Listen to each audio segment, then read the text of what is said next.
Good evening, everyone. Thank you for joining us tonight for our training session for our unit leadership. I'm excited that we are able to present tonight's presentation to everyone. My name is Quincy Bates. I proudly serve as the Director of Governance and Unit Engagement here at the NAACP.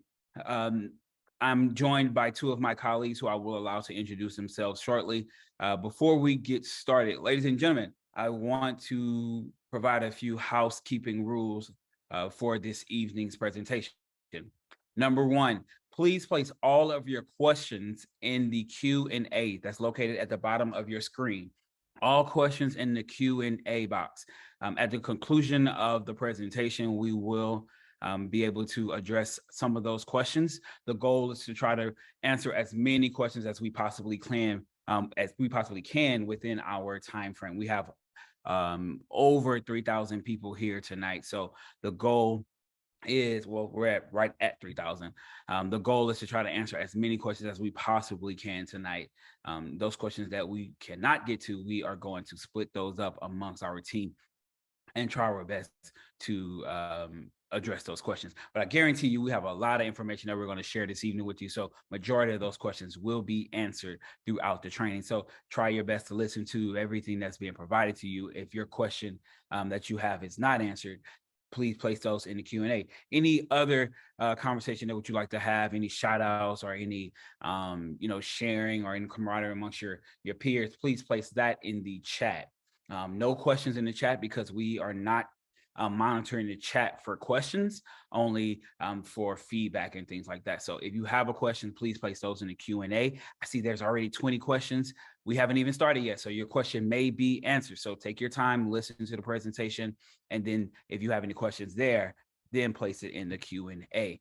After tonight's presentation, you will not receive a copy of the presentation. However, you will receive the recording of the presentation, and we're going to develop a toolkit with some of the material that was covered so that you can have. But I will give you one key, one cheat code, I guess we can call it.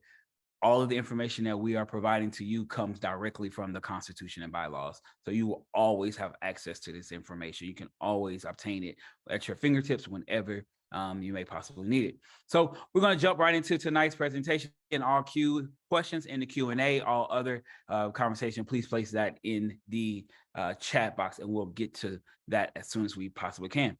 Again, like I said, I'm joined tonight by two of my colleagues from our field operations department, Tara Foster, who is our National Director of Training, and Mandela Deskins, who is our National Director of Advocacy. Before we get started, I'll allow both of them to bring greetings. Greetings to everyone. As Quincy said, I am Tara Foster, the National Director for Training, Field and Membership. And I'd like to thank all of you for taking the time to register and join us this evening for our unit leadership training. We have a packed house tonight, so we want to be good stewards of everyone's time by going through the presentation first and taking questions upon the conclusion. So again, thank you for joining us, and I'm looking forward to a wonderful, wonderful presentation. All right, good evening, everyone. I was trying to see if I can get my video turned on, but I'll have to work that out. Oh, there I am. Good evening, everyone. Thank you all for joining us this evening. I'm really happy to join both Tara and Quincy in this training tonight, and I look forward to talking to you all a little bit about advocacy, just a little bit. All right, thank you. Awesome. Thank you, Tara and Mandela. So let's go ahead and get started. We're going to kick it off with our National Director of Training, Tara Foster. Tara. Thank you, Quincy. I'm going to share my screen.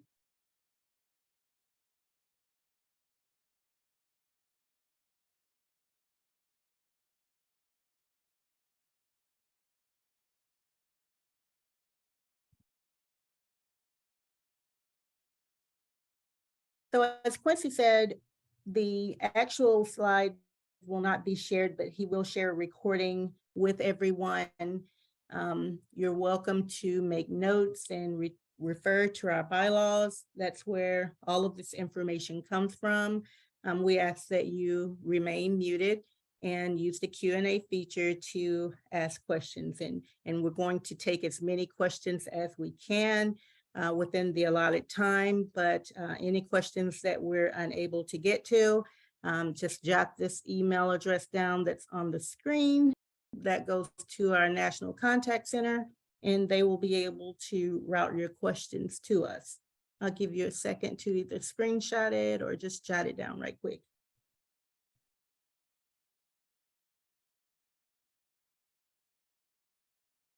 I like to always read our updated mission and vision statements. They were rolled out at last year's convention. And if you haven't already, please update any branch or state documents, your websites, brochures, et cetera, that may have the previous mission and vision statements on them.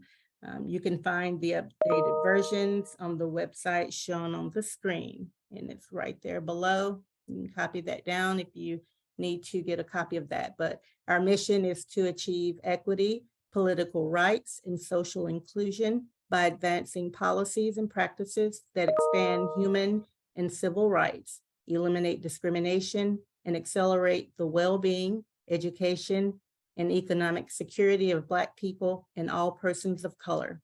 Our vision: we envision an inclusive community rooted in liberation, where all persons can exercise their civil and human rights without discrimination. And again, the website is below, where you can find our updated mission and vision statements.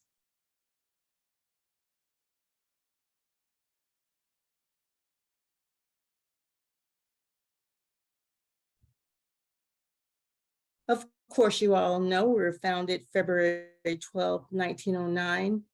The history of the NAACP is one of blood, sweat, and tears.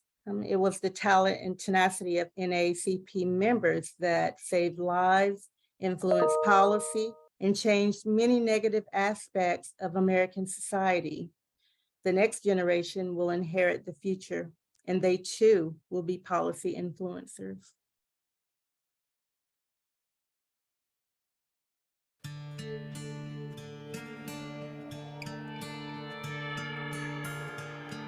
In the early 1900s, vicious attacks against African Americans were almost as common in the North as in the South. In the summer of 1908, a white mob attacked African Americans in Springfield, Illinois. During the riot, 2 Black men were lynched, dozens more injured, and homes and businesses were destroyed and burned. Thousands of African Americans fled the city in search of safety. And this riot in the hometown of Abraham Lincoln really upsets a lot of people who had hoped for better for American race relations. After the Springfield riot, William E. Walling, a white Harvard-educated socialist and labor reformer from Kentucky, wrote an article for a liberal periodical, The Independent, and described the violence against African Americans. Disturbed by the increasing number of attacks against blacks, he called for a large and powerful body of citizens to come to their aid. Many whites and blacks saw the need for an organization that would be a kind of national presence, both in speaking out against this kind of racial terrorism, but also beginning to advocate politically and legally for the rights of African Americans. Mary Ovington, a journalist and reformer, responded to Walling's article. On February 12, 1909, the 100th anniversary of Abraham Lincoln's birthday, Ovington and Walling called for a national conference to address racial justice. 3 months later, black and white social workers, intellectuals, educators, reformers, and lawyers met in New York City and established the National Association for the Advancement of Colored People.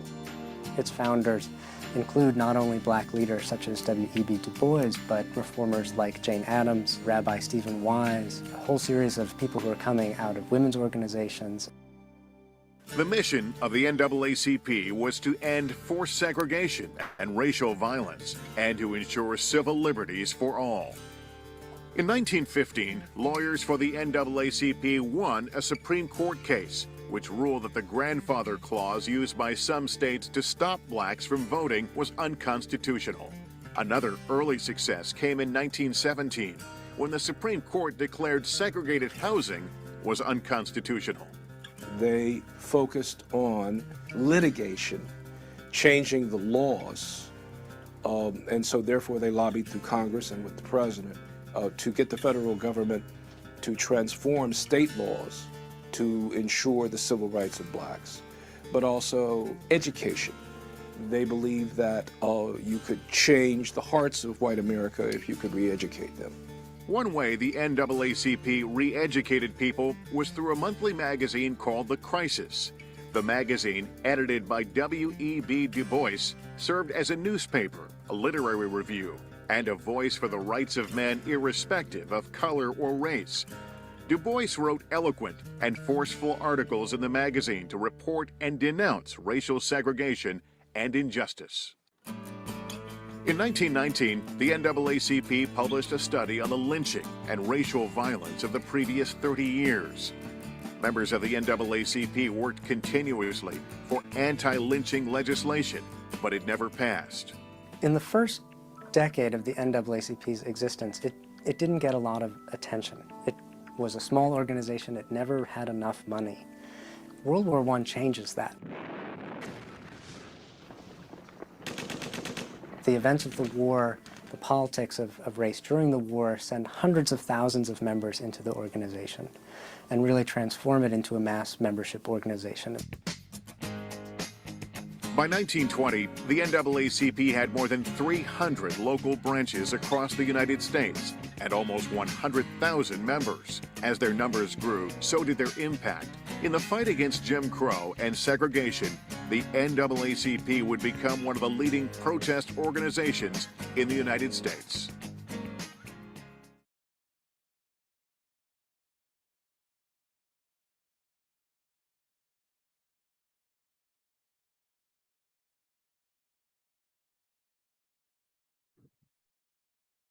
That was so awesome. I could just look at that video and listen to it just over and over again. We've come such a long way, and although we have a long way to go, it just shows that with a lot of perseverance, we can get there. Our structure, the NAACP structure, it consists of 64 board of directors from our 7 regions, which include a chair, a vice chair, a treasurer, an assistant treasurer, a secretary, who is the general counsel of the association, a president, who is the chief executive officer of the association, and an assistant secretary.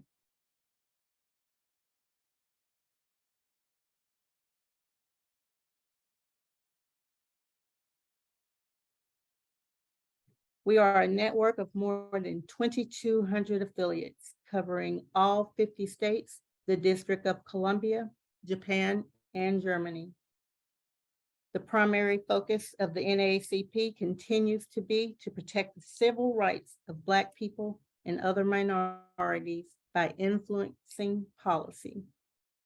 Total membership exceeds 500,000, and any person who is aligned with the principles and policies of the association may become a member of the NAACP, regardless of color. We want to always be mindful that the president and CEO is the official spokesperson for the association. The state conference president is not the president and CEO. He or she is the state conference president. The branch president is not the president and CEO. He or she is the branch president. And there's no executive board at the state or branch level. There are executive committees. The only board is the National Board of Directors.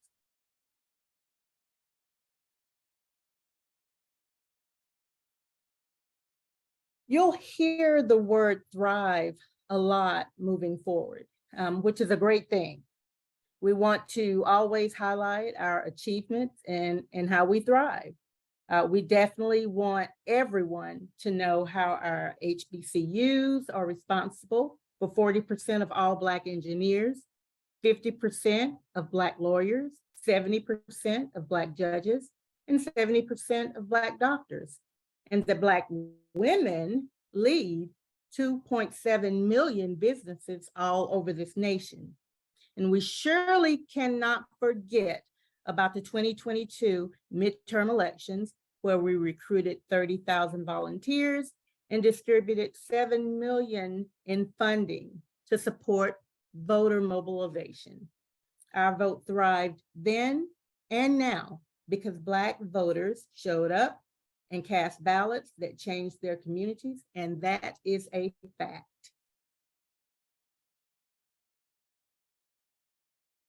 Our work is made possible through private and public partnerships, and we will continue to build racial and social equity that improves fair and just outcomes for Black community and communities of color. As the young people say, period. Our testimony was really important to highlight that Black people cannot be left behind whenever it comes to investments from the federal government. We're here in Jackson, Mississippi at the failed water treatment plant, where we know that residents have been without clean water for months. But we cannot wait any longer. Because the state has waited so long to give resources to residents here, we're at almost $2 billion for what it will take to actually have clean water here in Jackson. It's not fair to say that this is a Black administration problem. It's a problem that had existed long before Blacks were elected. This is not about being Republican, it's not about being Democrat, it's about people. Right. You want the best for your people. Right.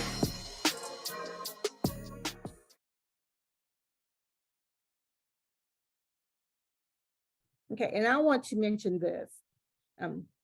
Anyone holding an elected or appointed office with a branch or state conference, it is your responsibility and duty to refer to and study the Constitution and bylaws for units on a regular. And if you need a copy of it, the link is there on the screen. You can copy it, you can screenshot it, whatever you need to do. But just make sure that you just take time once a week, whatever your schedule will allow for you to just thumb through it and read and just refresh yourself on what the organization is all about and what your responsibilities and duties are. Please also continue to sign up for these trainings. I can't say that enough, but be sure that when you attend these trainings, if some of your unit members aren't able to get in, because I'm getting text messages on both of my phones, people can't get in because we're at capacity. That's good and bad. People want to get in, people want to know. But if you're here and some of your people aren't, be sure to share the information with them. It's no fun if you're the only one with all the information. So make sure you share. And this is to our technically challenged branches. I just want to mention that tech sometimes seems to be an issue, and branches, people in branches seem to sometimes struggle with technology, and it's okay. But maybe you could look at offering some incentives to some of your more tech savvy youth members to help bring you up to speed with computer related issues. And I know that it's not the only answer, just a suggestion, because we want everyone to be a part of the information circle. And if there are youth who can help you, please allow them to help. Okay? Let them help. And it builds character, it helps them and it helps you as well. So, okay? All right. So the next person you'll hear from will be Mandla Deskin. He's our National Director of Advocacy. But before Mandla comes on, I'd like to leave you with one more video. And this one is really, really short. And it's our Thrive video. It's been making its way around the virtual space, and I hope it continues to do just that. The link is shown on the screen, so please share that with everyone as well. Just share it. It's really short, but it makes a statement. It gets to the point. So thank you, everyone. This concludes my portion of the training. So please enjoy this last video. When we say this is power, we feel it. When we say we carry the culture, we show it. And when we say Black women are supreme, we confirm it. Our purpose, our power, our people. We're what makes Black America, Black America. Because when we speak, the world listens. We fight. We win. We repeat. And in peace and power, we build together. This is the NAACP. And with you by our side, we won't stop until every Black community is thriving. Thrive. Thank you, everyone. Awesome. Thank you, Tara. As you all see, Tara gave us some great information on the history of the association. As we know, we stand on the shoulders of some greats, and if we don't take time to really look back at how we got here, it's really not going to get us where we're trying to go.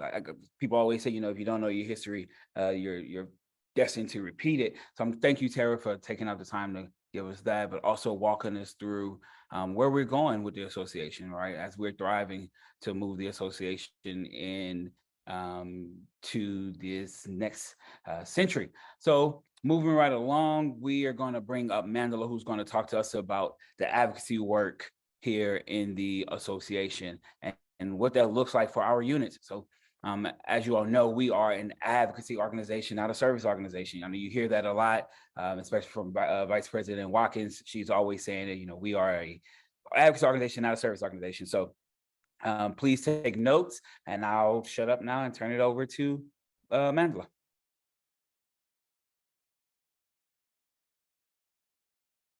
All right. Thank you so much, Quincy. Thanks, Tara.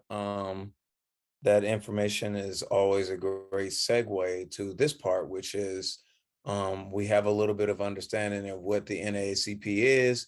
We're fired up. We're ready to get to work. Now let's talk a little bit about what that work is. So my name is Mandela. I am the National Director of Advocacy for those who joined after I introduced myself. And what we're going to do, let's just go through a very kind of short presentation about advocacy. I'm also going to, I do also do a much longer presentation about advocacy. That'll be maybe an hour to an hour and a half by itself, but we're going to run through some general concepts here so that at least folks can, have some of the background information that we need in order to be successful in the work that we are trying to do. So let me pop this up, share my screen here. I have a little PowerPoint. Let's see if it works. All right. Let's make it there. All right. Somebody commented in the chat. I think everybody should be able to see my screen. Quincy or Tara, could you all make sure that that's the case if somebody comments in the chats and says they can't see it? Please. Yep. Okay, I see people saying I can see it. Okay, perfect. All right, so this is like a section of my Advocacy 101. Let me figure out how to close this. Okay, section of Advocacy 101. So let's talk about advocacy. So there's a lot of definitions of advocacy out here.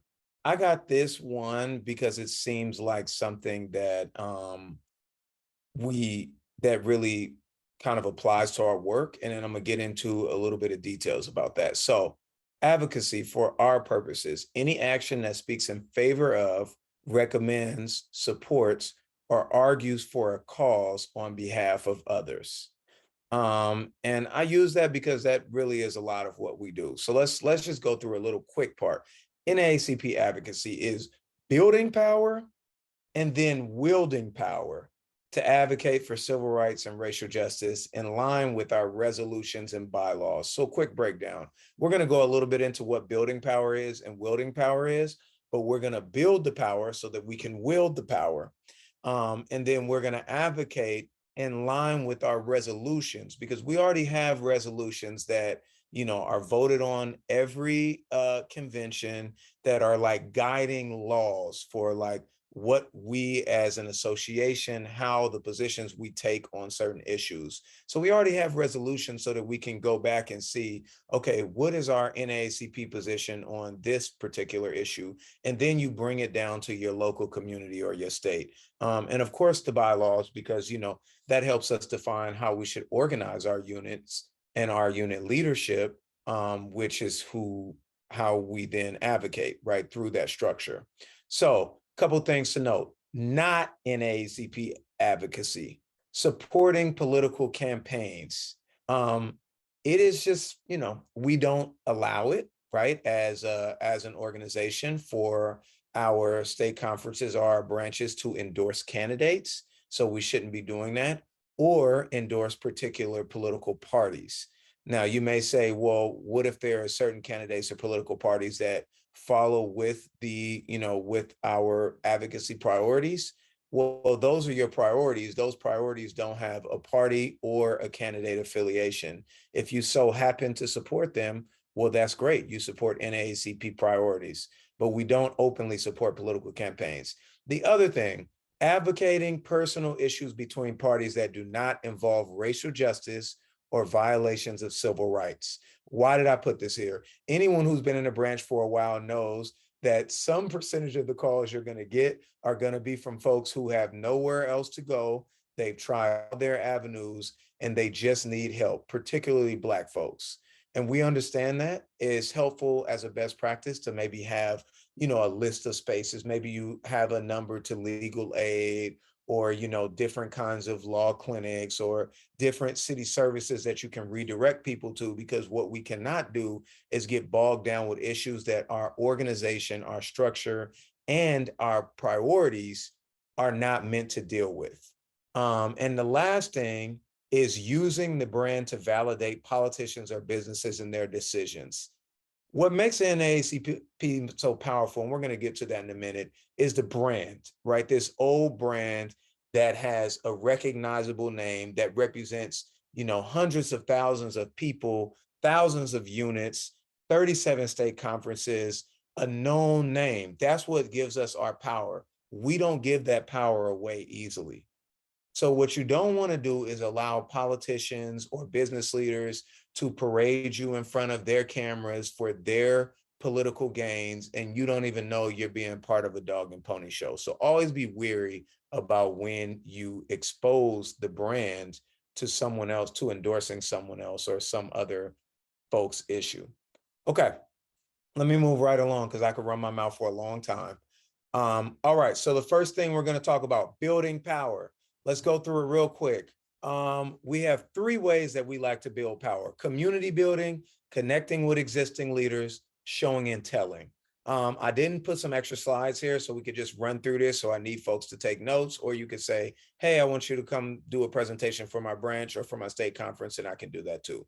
Okay, so community building. A lot of folks join the NAACP coming from their church or from their community organization, and what they know and what you have done is community service. What is the difference? When you're doing community service, you are going into a community, you are seeing a need that needs to be fulfilled, and you are fulfilling it. You're raising the money yourself through your fish dinners or your fish fries or your chicken dinners or your direct contributions. You are going and buying your own supplies to feed folks or to clothe folks, or in the reference to this picture here, this is Jackson, and our folks were out there giving folks water because we knew that the water was not safe. That is one part of our work. That is community building. That's not advocacy, because the advocacy is figuring out why the water is not good and fixing that problem and making the politicians and whoever's in control fix those problems. But the community building was given the water. Why is that important? Everybody can go to your community any day and come and say, this is the issue and you need to work on it. We all know people like that.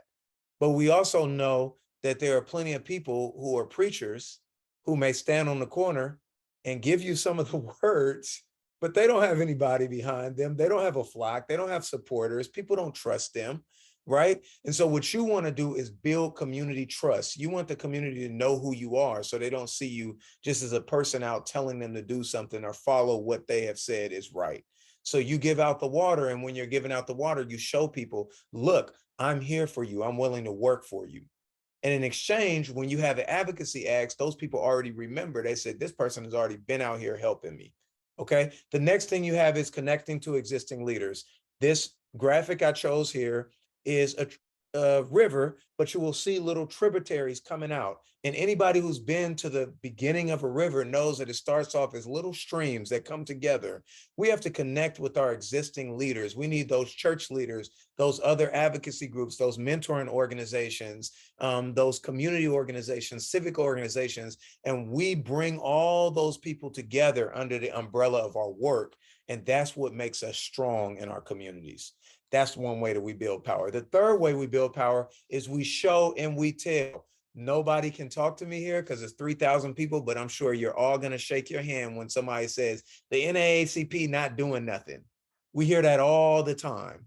So what you do as a part of building power is you may do your city council testimony. You may do your protests. You may do your, you're bringing your signs out to an action. All of these things are ways that we show that we do stuff, and that brings people into our web and being connected as existing leaders or being part of the community that we're building, that then makes it more powerful for our next step, which is wielding power. So before we go to that, I just want to just briefly touch on NAACP power.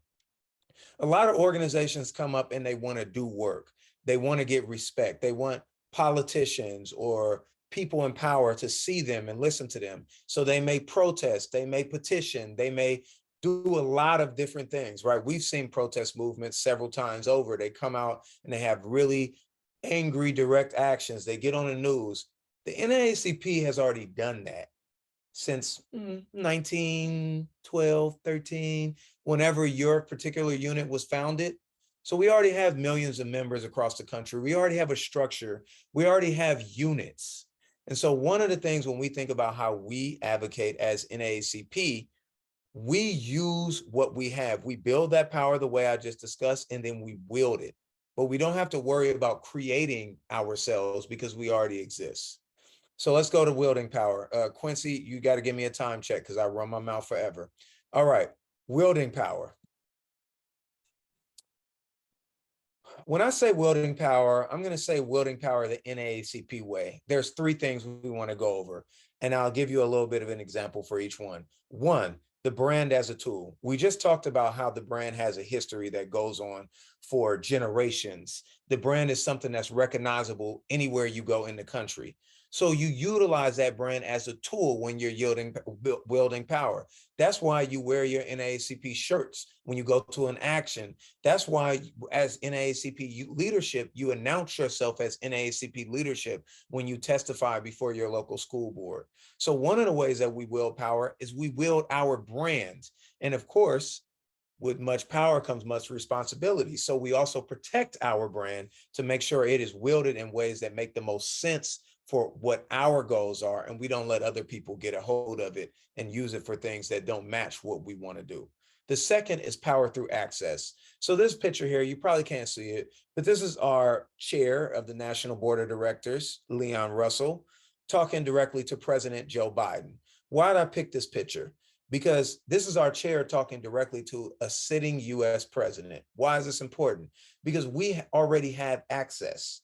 Right? Most of the units here, most of your branch leadership, if you don't have the mayor's number or the city council member's number or the governor's number, you can use your email and request a meeting, and most likely you get a response first try. That is not something that most advocacy organizations in your own city, in your own county, in your state have the ability to do, let alone regular citizens. So what we have built over this long legacy as the NAACP is access. So we use that access to get in the doors and push the advocacy of the other organizations of our community together. Remember, we talked about the tributaries into the river. Once we become the river, once we bring all those creeks together into the river, then we use our access to open those doors. The third thing that we do is we work in coalition. The vast majority of you all are volunteers. You have a full-time job. Maybe you don't have a full-time job. Maybe you have retired, but you also have other things to do. Maybe you have grandkids. You are volunteers, and therefore the way that you can make your power extend the most is by being in coalition with other folks. Now, I don't have to tell you this because I'm sure you're already doing it organically. That may be the local churches in your area. That may be, civic associations, that may be fraternities or sororities. Do me a favor and go on to the NAACP's website and check NAACP MOUs, Memoriams of Understanding. We have MOUs with several organizations already, including the Divine Nine, for example, that already direct them from a national level to coordinate with the units. So you already have a natural connection to several organizations already all on our website for you to see. And you extend that with the organizations in your community. And then as NAACP leadership, you come to these groups that want to work on the same issues, and you bring the brand to that conversation. You bring the say of what really is a civil rights issue and how we should go about it to that conversation, but you extend your reach to other people who may even be paid to do this kind of work, while you as a volunteer are able to do the most with what you have. Okay, one last note of caution for that. When working with coalition, remember that the units, that your members are your unit and your members. You are the NAACP. You gatekeep the NAACP, but you work with other folks. Okay, we're getting towards the end. So let's just give a broad overview. What effect do we want our advocacy to have? To win civil rights victories, our advocacies must do one or multiple of the following, right? Change the public consciousness. Sometimes it's not actually changing a law. Sometimes it's changing the public consciousness. We have to count our victories where we can get them, because civil rights work is very hard and we're not always going to win. But let's talk about changing the public consciousness. We saw all these protests about police brutality. Now, we know police brutality has not stopped in America, but we can say for sure that the conversation from 2010 to 2023 is a totally different conversation, right? We want to change the public consciousness. We want to add needed perspective to policy and political discourse. As an NAACP, as civil rights leaders, as Black folk, we understand that oftentimes if we are not at the table, our issues will not be met. We need to make sure that when there is a conversation happening about transportation equity, about environmental justice, about criminal justice reform, that we can always say, wait, what about the civil rights concerns here? Right? That's a very crucial role that we play. The next thing, we create space for political and business leadership to do the right thing, and we create a cost if they do the wrong thing. So this is also a very important role, right? What we want to make sure is that we know what the right civil rights solution is to particular issues in our communities. And we understand that our politicians and business leaders know too. That does not mean that they're going to follow them. So one of the things we want to do when we build power and willpower is we want them to feel like they have to follow our recommendations, or else there will be a cost. And also we want to protect the ones that want to be on our side, but are unsure if being on our side will be advantageous for their political or their business, right? We do both. We protect those who want to support us, and then we also make sure there is a cost for those who don't, right? So for our civil rights advocacy to have victories, we need at least one of these things to happen, hopefully all four, right? But we need at least one to keep us going. Okay, so that was it. I think we might have time to get to some questions at the end, but please put your questions in the Q&A. And with that, unless I'm not doing something right, I will kick it back to Quincy and Tara. Yep, so it is on me, and we are going to dive into some of the roles and responsibilities of our officers. I've been seeing a lot of questions in the chat. When are we going to start talking about roles of our officers? And now it's the time. But thanks, Mandela, for covering advocacy. There are several questions that we have in the chat about advocacy. Mandela's going to look at some of those questions. One of the things I saw was, will we speak on advocacy at the Kurtai? Definitely. That's one of the things that we're going to talk about. And he's, like I said, he gave you a modified version of his presentation. But at Kurtai, he's a very modified version. But at Kurtai, he's going to dive deeper into that. So we're going to jump into, we are right at 7:50-ish. So we're going to jump into the roles and responsibilities of officers here at the association. So let me share my screen.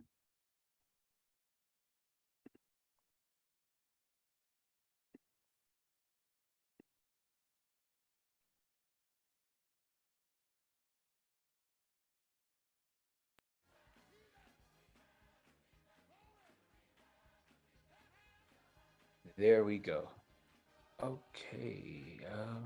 So let me, actually, we kind of went through all this already. So let me get to the part. Sorry, everyone, get to the part that I need.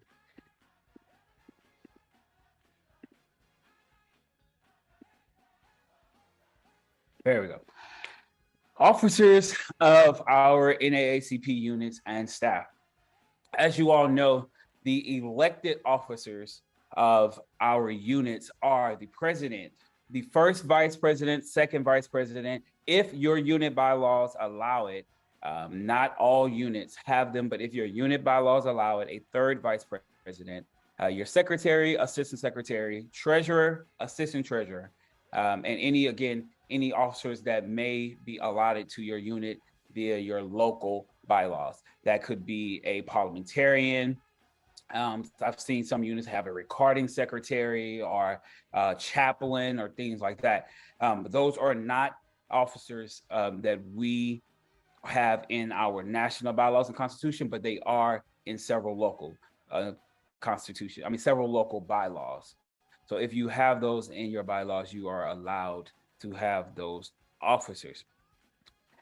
Some of our units are fortunate to have paid staff members, an executive director, an administrative assistant, or things like that who help with the day-to-day function of the units. If you have those employees, those people must be allotted in your unit's budget, and you must be able to cover their compensation. The national office does not provide executive directors or staff members for our units. However, we must approve that staff person. So if you don't have one and you're seeking to get a staff person, that job description, the roles and the duties that person will cover must be sent to the national office, and our president and CEO must review them and approve before the hiring of that person. Duties of the president. The president's role and responsibility is to preside over all meetings of the branch and as well as the unit, and serve as the chair of the executive committee. It's the role of the president to appoint chairs and members of all committees not elected by the general membership or the executive committee. What does that mean?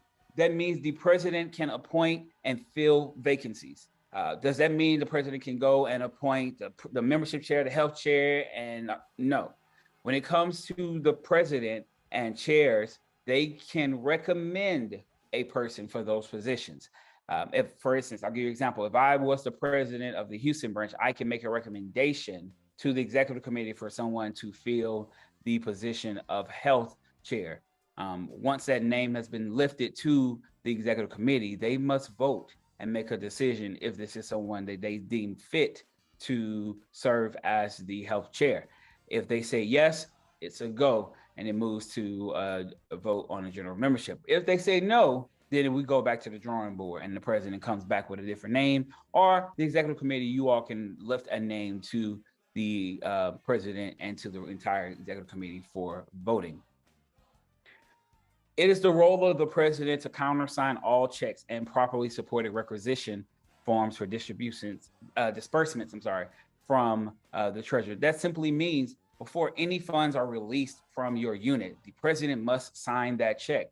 There should always be two signatures on your check. It should be a president or vice president that you have assigned to be on the bank account, and the unit treasurer. There should always be two people on your checks signing off before any funds are being distributed from the unit.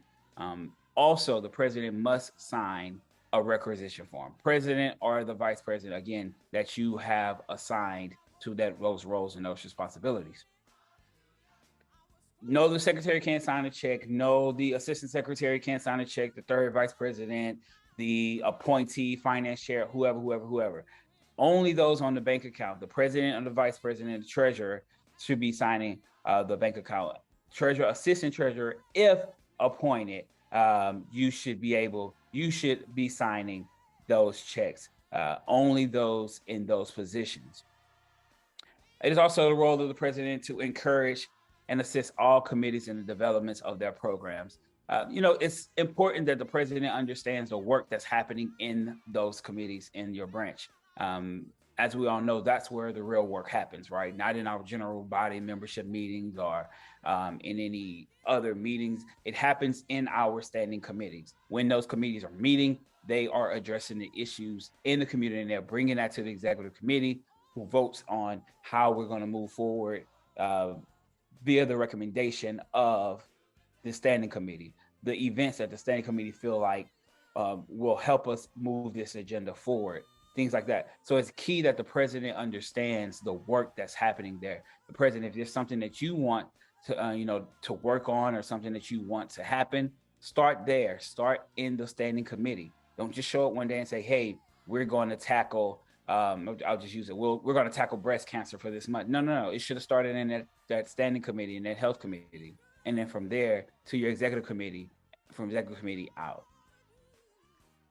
That's the roles and responsibilities of your president. Vice president, again, is to fulfill the duties of the president if the president is not able to fulfill their duties, meaning the president is not at a meeting. The vice president, you should step up and facilitate those meetings. If for any reason the president gets sick and has to step aside for a while, the vice president should assume those roles and responsibilities and the duties of the president. And for some reason, the president has to resign. We have to remove the president from office, or the unfortunate death of a president. The vice president will automatically ascend up to the office of president. Automatically, the vice president ascends up. You don't have to have an election. You don't have to take a vote. You don't have to do any of that. You don't have to have a side meeting or discussion. Some of the things I've seen over the past few months, you can only imagine. None of that has to happen, because in the bylaws, it clearly states, in the event of a resignation, removal, or death of the president, the vice president shall ascend up to the office of president. So once your vice president, your first vice moves up to president, your second vice moves up to the office of first vice president. You'll have a third vice president. That person will move up to the office of second vice president. Vice presidents are the only position where you ascend, the only position. Assistant secretary, assistant treasurer, those positions don't ascend automatically up. You will have to have an election for those positions, but those are the only ones, the vice president, that automatically ascends. Duties of the secretary. We often say the secretary is the most important person in the unit. I don't like saying that you're the most important person, because everybody play a key role in the functionality of our units and the success of our units. However, the secretary, is a key resource for our units. And a lot of the work happens through our unit secretaries. One of the most important things our secretary does is I don't have music playing. It must be someone else. 1 second, everyone. Just because someone can hear music. I don't have music playing.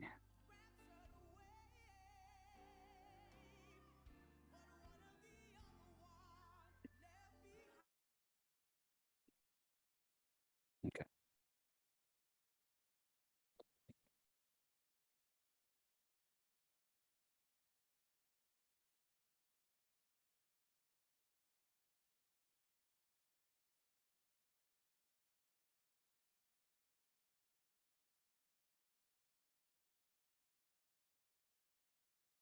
Let's get back to it. All right, back into it, to the work of the secretary.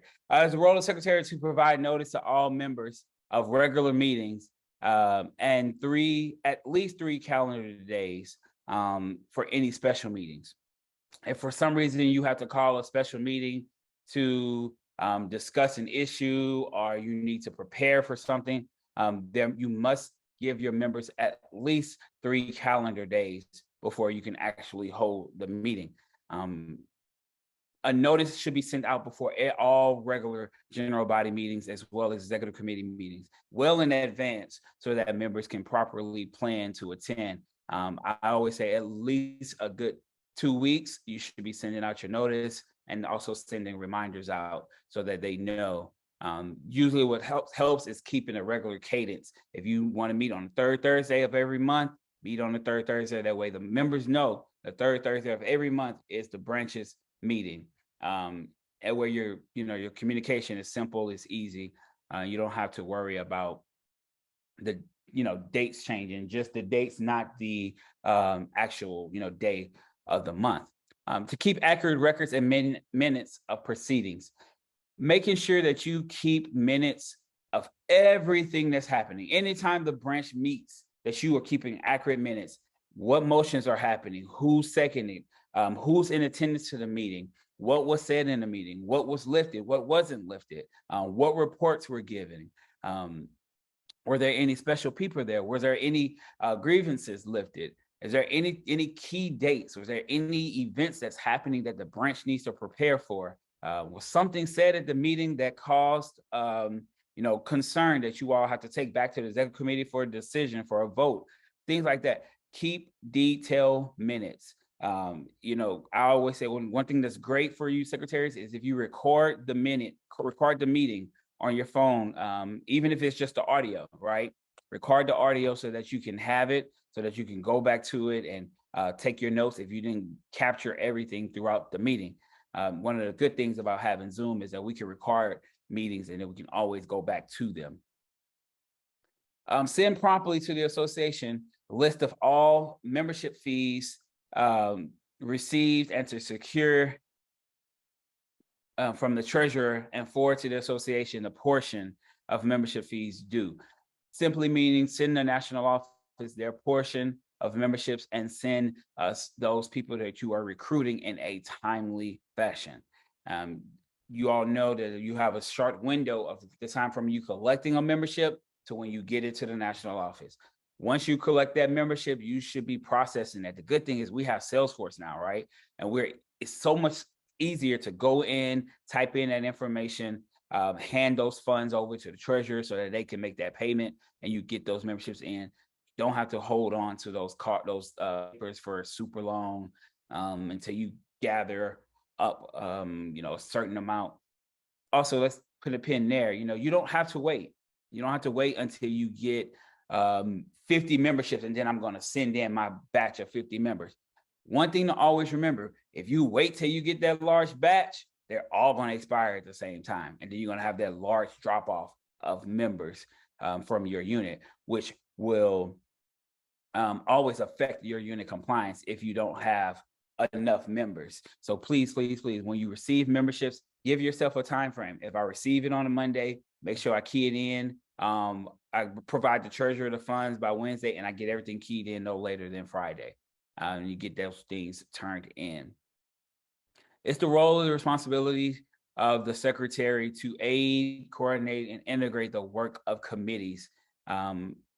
always assist in the committees. Again, the standing committees is where all of our work happens, right?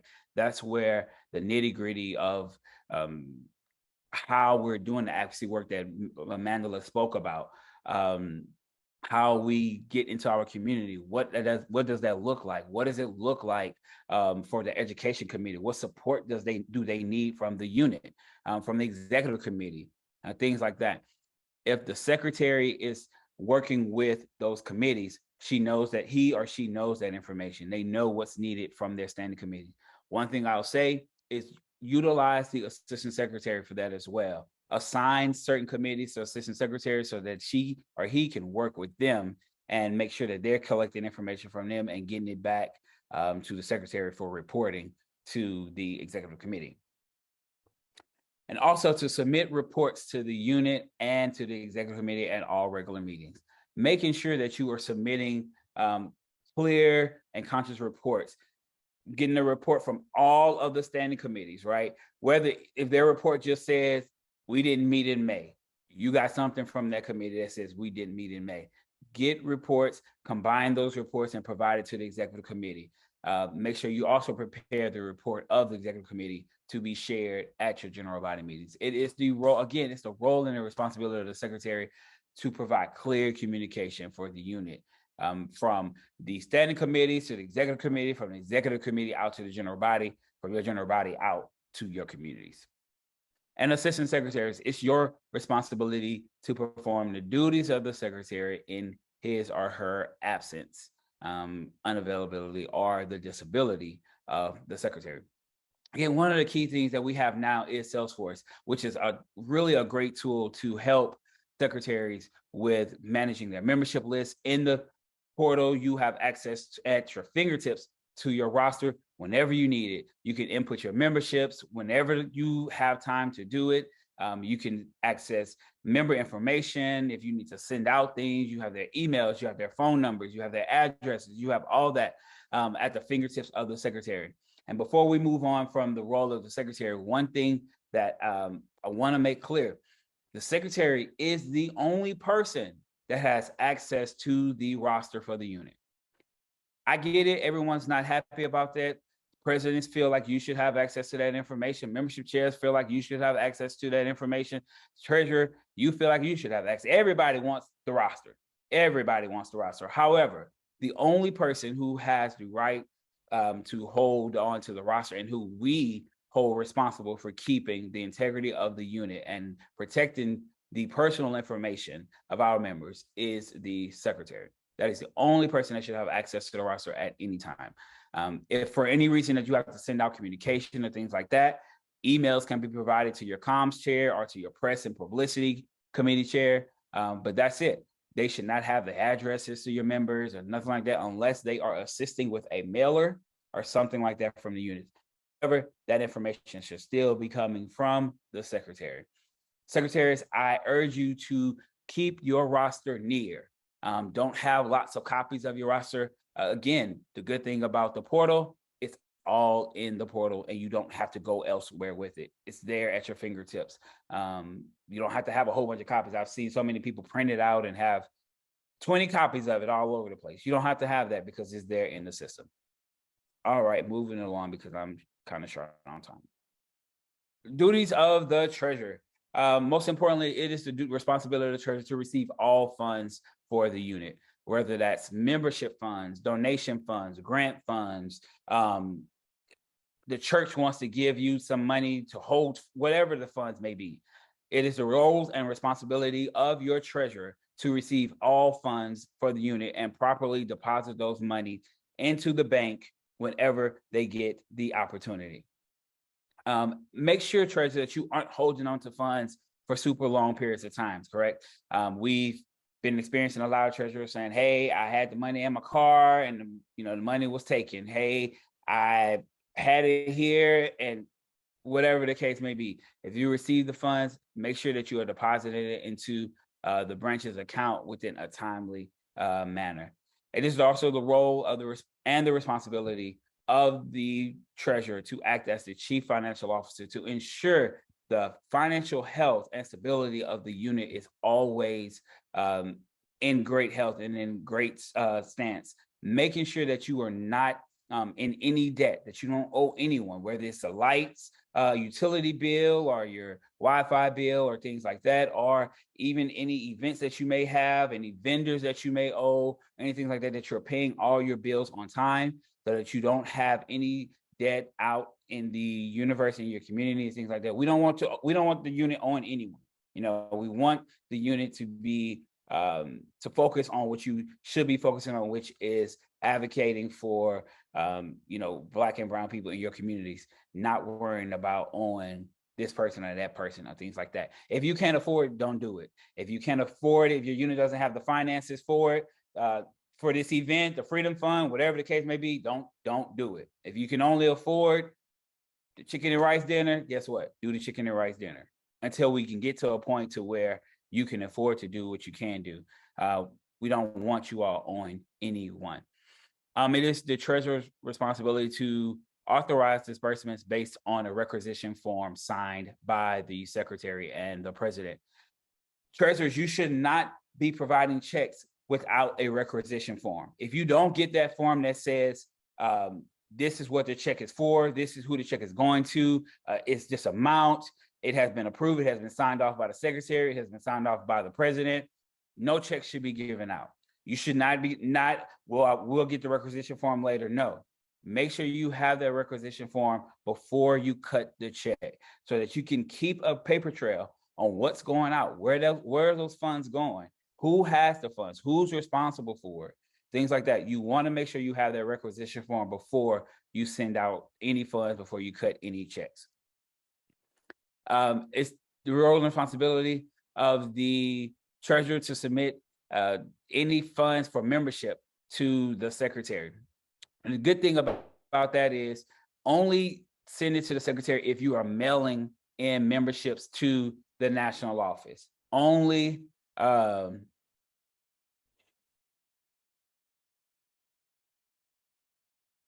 the only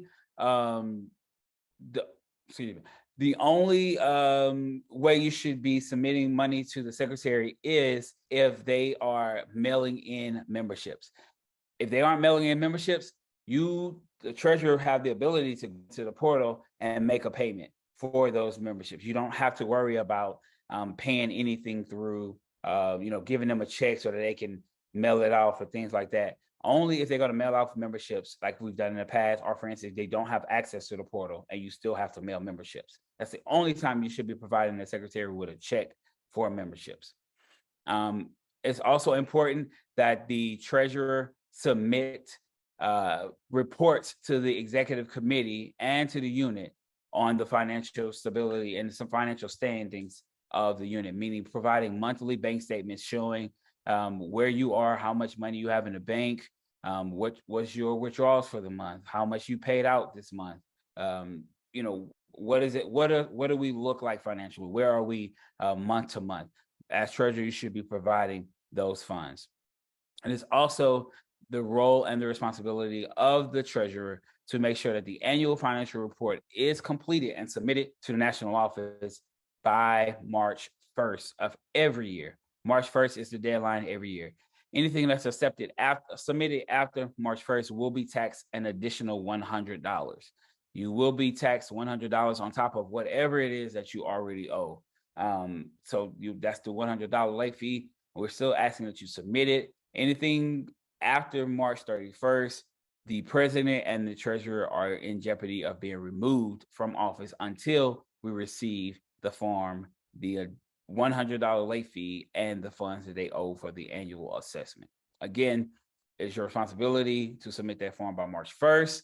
Anything after March 1st will be taxed $100 for a late fee.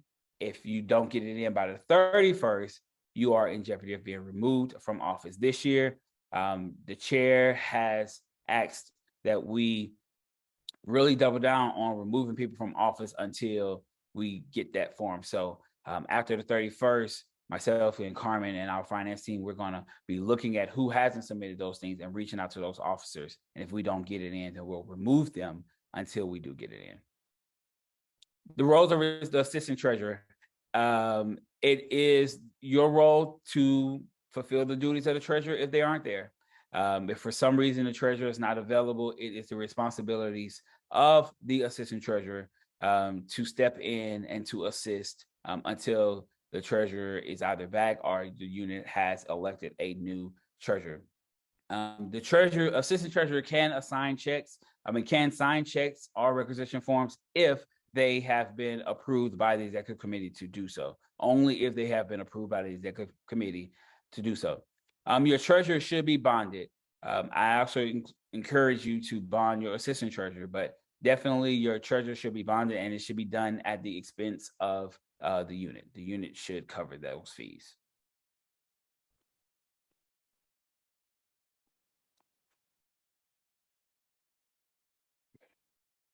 All right, so the executive committee. The executive committee shall consist of your officers, right? Your president, vice presidents, secretary, assistant secretary, treasurer, assistant treasurer, as well as the chairs of the standing committees. All of your chairs on the standing committees are on your executive committee, but not just the chairs, right? Also, the presidents of any youth units you have in your same communities, whether that's the junior youth council, the high school chapters, college chapters, all of those presidents are members of your executive committee. And your executive committees and members at large not to exceed 24. Just to give you an example, because I saw a comment, it was like, what do you mean?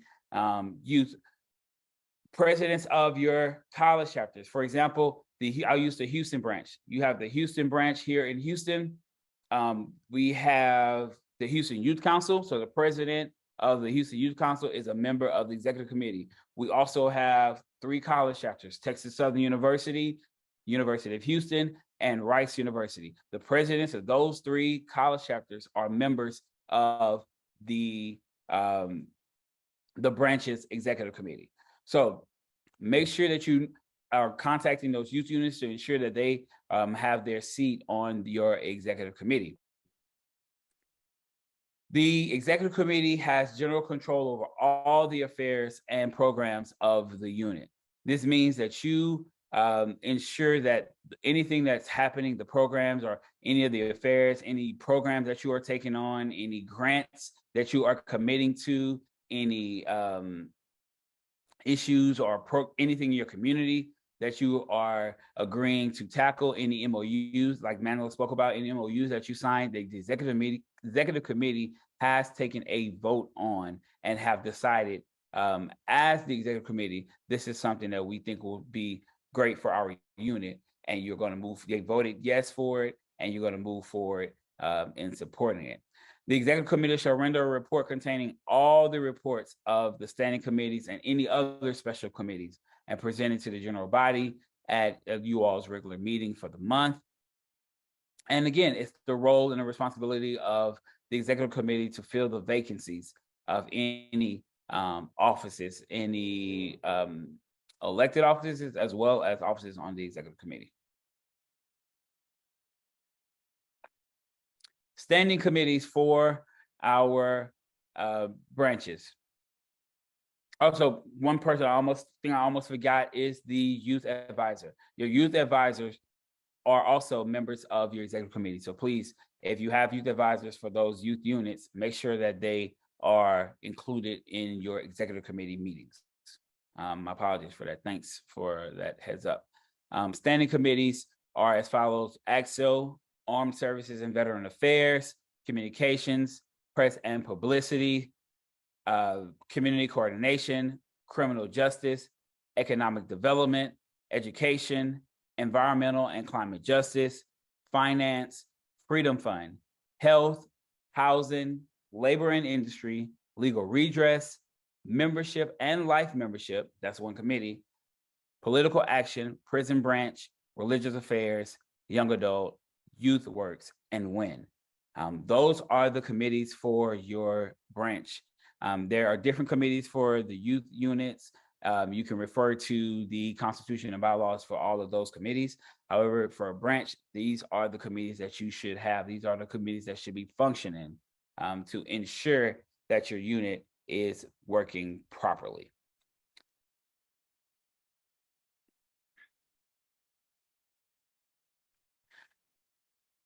So that pretty much covers all the roles and responsibilities of all of our units. I want to stop sharing out my video. There we go. That covers all of the roles and responsibilities of all of the officers, your executive committee, and things like that. We're going to jump into, because we are had a little bit more to cover, but we're going to jump into the question and answer period. It is now 8:18, and we're going to try to wrap up at around the 8:30 Central Time, which is 9:30 Eastern. So I'm going to be joined by Tara and Mandela for a question and answer, and we're going to jump right into it so that we can get as many of the questions answered as we possibly can. So we'll start with one of the first questions I have. I see on here. I'll allow you to answer this one, Tara. Will this training deck be shared after the training? The training deck will not be shared. The recording will, but the actual slides, no. Great. Yeah. Again, this information is something that you can find in the Constitution and bylaws at any time, right? Just if you miss something, if there's something that you need clarity on, you can email us, and then we can provide that clarity for you. But you can always access any of this information in the Constitution and bylaws. How can units, branches get an official NAACP email address instead of using Gmail? So one of the things that we have been working on is looking into what that looks like. We've had it in the past, right? However, we dismantled it a while back, but we're looking at what does it look like to provide units with an NAACP email. That way we can streamline information directly from the national office on you all, and then you can use it as official NAACP, for NAACP business and things like that. So we're definitely working on it. It's something our leadership has been looking into for the past few months. So hopefully we have some good news coming soon if we're able to work it out.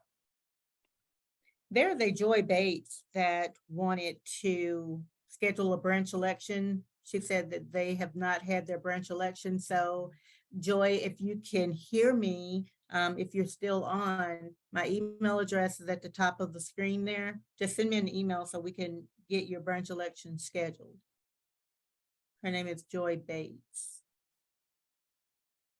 Awesome. And I'm glad she brought that up. There's a couple of updates to elections that I wanted to share with you. I was going to wait until the end, but this is the perfect segue. All of our units who did not complete your election during the fall election time, you still have the option and ability to make it happen. We submitted to us by February 28th. We need the date that you would like to have your election. You have until March 15th to actually conduct the election, and we need your officers. If you already conducted your election, let's say you did it in person via paper ballot, you still need to conduct your election using Election Buddy. The national office still needs to record the results of your election. So I need you to fill out the form that's going to come after this call. I'm going to send out an election email with all of the details about the upcoming, new updates for election. Again, everything needs to be submitted to us by February 28th, and you have until March the 15th to actually conduct your election. Any unit not completing this process, your unit will be taken over by your state conference, reorganized, removing all of your current officers until a new election has been completed. So we don't want that to happen, right? So let's go ahead and make sure that we get that done. If you tried to host an election, for some reason it hadn't happened yet, you reached out to staff and, we just hadn't had an opportunity to get back to you, I'm going to send out an email tonight with a link to a form to schedule your election. Fill that form out. We are working through that form to get everyone scheduled who has not been scheduled. And I guarantee you will be on the docket to happen before the new deadline. A couple of things about youth and college elections, right? Because youth and college elections are going to begin next week. All youth and college elections will run from March 1st through May 5th. It's not ending on April 15th like it has done in the past. So we're going to run through May 5th. My computer's national staff will act as the election supervisory committee. So you don't need, youth and college units do not need an election supervisory committee. That will be taken on by the national office. Candidates must follow the same guidelines for the nominating committee, but don't worry about fulfilling the roles of the election supervisory committees. Units, again, are unable to self-administer, meaning do not try to do the election on your own. We're going to conduct all elections for youth in college through Election Buddy, same way we've done for all of our branches. All of the dates and time of the election must be submitted no later than March the 31st for youth and college units. The names of the candidates are due 15 days prior to each election date. 15 days prior to the date that you want to have your election date, your slate of candidates, officers, anyone who's running needs to be submitted to the national office. And members must have an active membership 15 days prior to the election. 15 days prior to the election, you must be a member. All information regarding youth and college elections will be sent to all youth units tomorrow. I think it's coming from the Youth and College Division. However, tonight, after this session, I'm going to send it out to all of the branches as well as all of the state conferences. So you'll receive that email from me with all of that information. So let's get another question. Joy Bates did respond. She is going to contact me. Shannon Holloway is asking for us to post an email. So I need Shannon Holloway to let us know what email that is that she needs. And then Sabrina Looney needs access to the portal. So that's easy. Just submit that ticket to the contact center. And they should be able to route her over to membership. Tamara in Nebraska as well. So awesome. Yep. So Kratai, I've seen a lot of questions about Kratai registration. Kratai registration will be available this week. We are getting it out as soon as we get all of the information tied up. As soon as I get it, I promise I'm going to get it out to you all. I'm hoping I get it out before the end of the week, if not early next week. And in that will be yes, I see it. It will be the cost of, what Kratais will be, hotel information, travel recommendations, all those things like that. How do you hold it? So membership cards, again, if you are looking for membership cards, I want you to contact our membership department at members@naacpnet.org. That's members@naacpnet.org. They will be able to assist you with receiving that information. NAACP branding, t-shirts and things like that. How do we access them? You can visit the NAACP store. That's naacpstore.com, NAACP store.com, and you will be able to purchase t-shirts and things like that. The assistant secretary is not given access to the portal. No, only the secretary has access to the portal. As secretary, the secretary can access the portal. The treasurer can access the portal. The secretary, you can take the portal training. That way, if for some reason the secretary is unable to fulfill her duties, you are prepared to fulfill those duties. But the secretary does not have access at the same time that the secretary has access. Only one person is able to access it that way at a time. Arizona State Conference, I didn't catch the name, but someone from the Arizona State Conference says they are yet to have their election. So use my email address at the top of the screen, send me an email so we can get you scheduled if you're still on. Whoever posted the note from Arizona. So there's a common question: can our president hire staff members? The president alone cannot hire staff members. Again, if you are interested in hiring a staff member, you must send that information to our president and CEO. Send that information to our president and CEO, and the president will then review the job description and the outline of the roles of the person that you're trying to hire, and then provide you an approval of yes or no. So please submit that to the president, submit that to the national office at the attention of our president and CEO, and from there, they will be able to make the decision if they are able to, you have been approved to hire someone.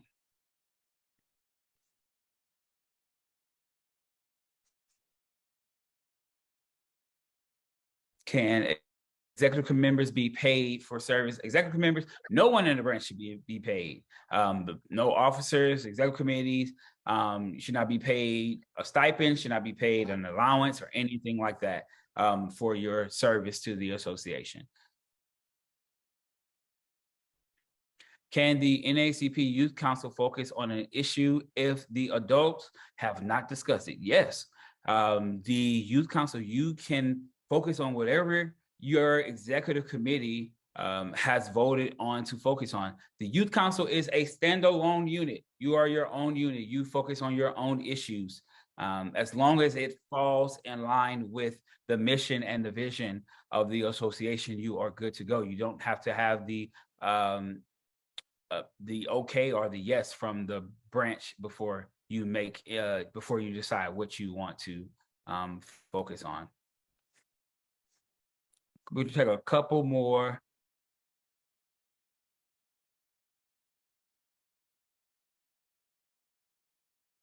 Can local units have corporate sponsorships? Yes, you can have corporate sponsorships. You can solicit corporate organizations in your communities and things like that to sponsor your branch, to provide funds and donations to your branch to help move forward the vision of the association, especially to do the work of the association in your community. I encourage you, if you have companies in your area that would like to donate, wants to see your unit be successful, please reach out to them. We also have corporate sponsorships and corporate memberships. So I mean, not corporate sponsorship, but corporate memberships. So encourage a corporate membership, but also do your good work to get a corporate sponsorship as well. Okay, Tara, that's a question about can a unit request training? I'll let you take that one. Yes, they can, and in fact, I want them to. That is one of the primary reasons for this training tonight, aside from it being really needed. Really wanted to check the pulse to see who needed what and where. So absolutely, please send me an email if you need some individualized training. And I just put the mission, our new mission and vision statement in the chat. I lost a question in the Q&A. Someone asked me for it. So I pasted it in the chat. So if you, I'll paste it again. But yes, as for the training, yes, please. Contact me. So I said another couple of questions about the executive committee and the president and appointments. The president cannot appoint someone without the approval and the ratification of the executive committee. The executive committee has to vote on that person. Again, if the executive committee does not agree on the appointment, then that person will not serve as that chair. The executive committee has to ratify the president's appointment. The president can't just say, I want Quincy to serve as the Armed Services Chair, and I serve as Armed Services Chair, but I don't have the support of the executive committee. That's not allowed. You must have the ratification from the executive committee.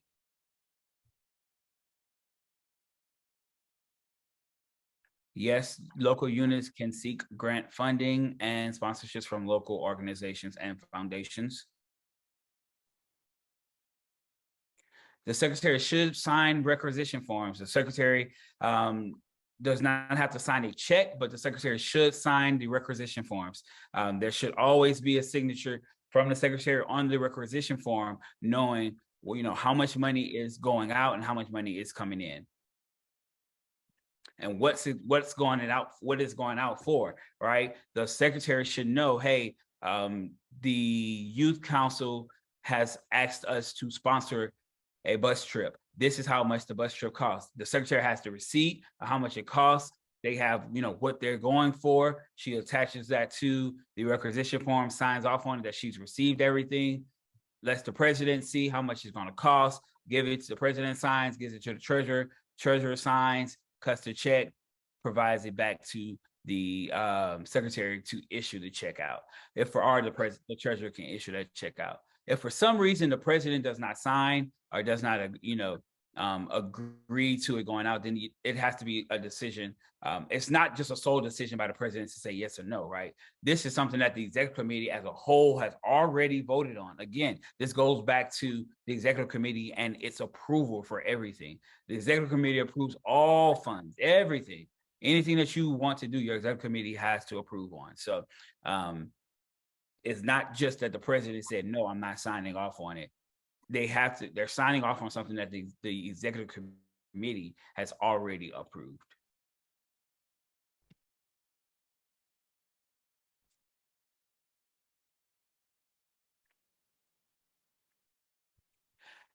So there's a question about why can't the secretary share the membership list with all members of the executive committee? What does all the members of the executive committee need the membership list for? You know, there's absolutely no reason the executive committee, all 24 plus members need that that roster, right? We want to protect the information of our members. We've received, so many complaints and inquiries on, why does this person keep emailing me? Why? Because they got the list from the secretary, or because the secretary shared this or shared that. That's why we say it's very important that only the secretary has access to this list. If for some reason, something has to come out from your press and your publicity chair, it can come through the secretary, but the secretary knows how to share information with your press chair, not just give them the whole roster. And if for absolutely no reason, the secretary should be sharing the entire roster with all members of the executive committee, because there's no need for all members of the executive committee to have the roster. There is the unit financial and bookkeeping guide is being updated. As soon as the updated version is available from our finance department, we're going to share it out.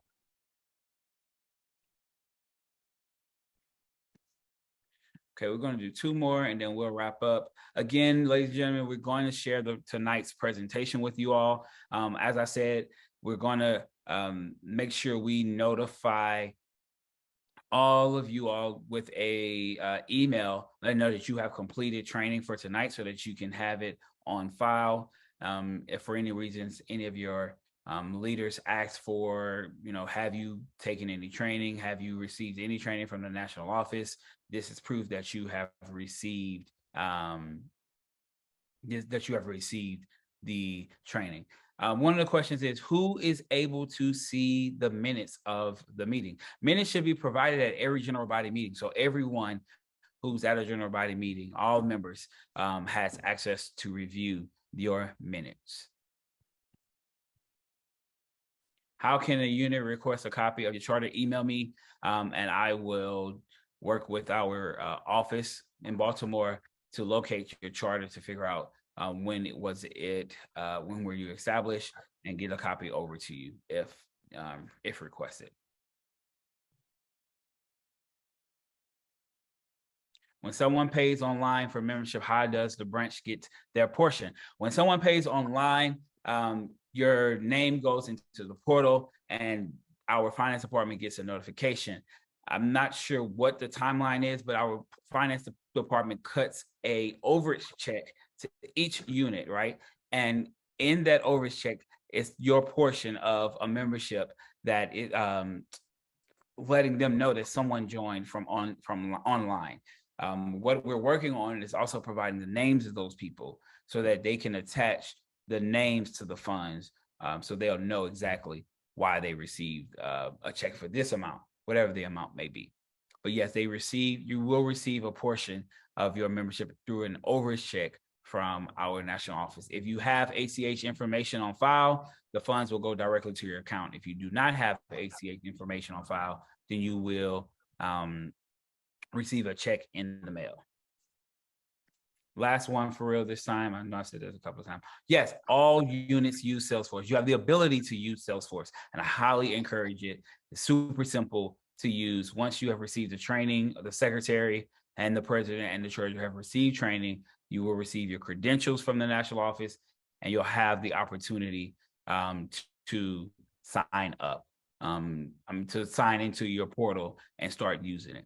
Right now, that's another question. There's a question about does the national office notify you all when someone signs up through the website? Currently, we do not send you a notification, but it's also something that we're working on that we're going to roll out really, really soon so that you will receive a notification on your dashboard in the portal. Secretaries, you will see, it'll say new member has joined, and it'll have a list of people who have joined your unit from online that did not go through the unit. Quincy, there's one about rebuilding a chartering.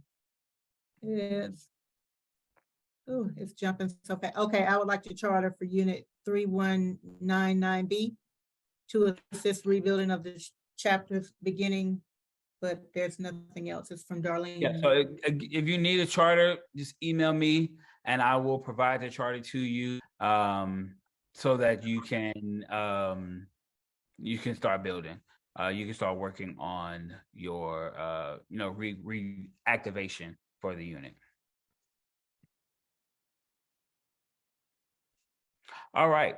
The next training we are going to let you all know.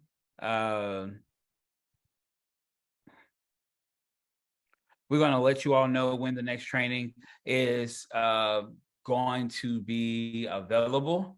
Again, thank you all for joining us. If you have any more questions or you need a refresher, the duties of all unit officers is located in the bylaws. I'm almost positive it's Article 7 of the bylaws for units of the NAACP. So visit. You can actually find that on our website, www.naacp.org, and look up NAACP bylaws. If you look in the bylaws, you'll find a section. I'm almost positive that it's section. It's Article 7, bylaws for units of the NAACP, and it has the roles and responsibilities of all of our officers, and it will give you a detail so you can use that to walk through each one of the officers, so you'll you'll always have that guide with you, the NAACP bylaws. Tara, anything before we log out for the evening? No, well, I just want to thank everyone for making time for us this evening. I know they could have been any place in the world, but they chose to be here with us, and we appreciate it. And we hope to bring more training very soon. Don't have a date quite yet, but working on something really, really great. Can't wait to roll it out. So stay tuned. Awesome. Thanks, everyone. Have a good evening. We're going to follow up again with an email after tonight's training, and you should receive that from me. Thanks.